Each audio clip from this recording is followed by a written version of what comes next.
Kejaksaan Negeri Kota Prabu Muli menyoroti maraknya kasus kekerasan jalanan menggunakan senjata tajam oleh kelompok anak jalanan, sehingga Kejari akan siap membackup Polres dalam menangani kasus tersebut.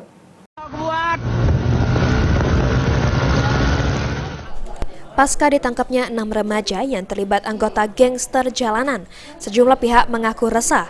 Pasalnya aksi kekerasan jalanan menggunakan celurit tersebut sangat membahayakan. Kepala Kejaksaan Negeri Kota Prabu Muli, Roy Riyadi, yang ditemui usai memimpin pemusnahan barang bukti mengaku prihatin dengan aksi kekerasan yang melibatkan pelajar di bawah umur di Prabu Muli.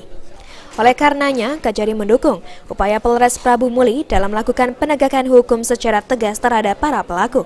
Menurut Roy Riyadi, fenomena gangster di kalangan pelajar perlu penanganan khusus.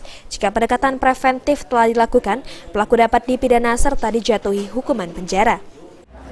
Ya, gangster itu saya mengkhawatirkan sekali, apalagi itu anak-anak sekolah ya, yang lagi viral. Cuman saya percaya proses penegakan hukum sedang dilakukan oleh pihak kepolisian.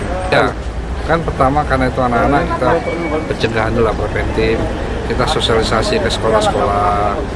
Tapi kalau memang kan ada mekanismenya terhadap anak ini, ada melalui diversi. Kalau diversi korban tidak mau ya terpaksa kita melalui pengadilan. Berarti ada mata pasal bisa menjerat anak bisa. Aksi gangster jalanan yang tengah marak terjadi akhir-akhir ini merupakan salah satu fenomena dari kenyataan sosial kehidupan masyarakat. Kejari Kota Prabu Muli khawatir penyalahgunaan narkoba menjadi penyebab gangster berani melakukan aksi di tempat umum, bahkan disiarkan langsung di media sosial. Oleh karena itu, pihaknya sangat mendukung kepolisian menindak tegas pelaku. Beni Firdaus, PAL TV.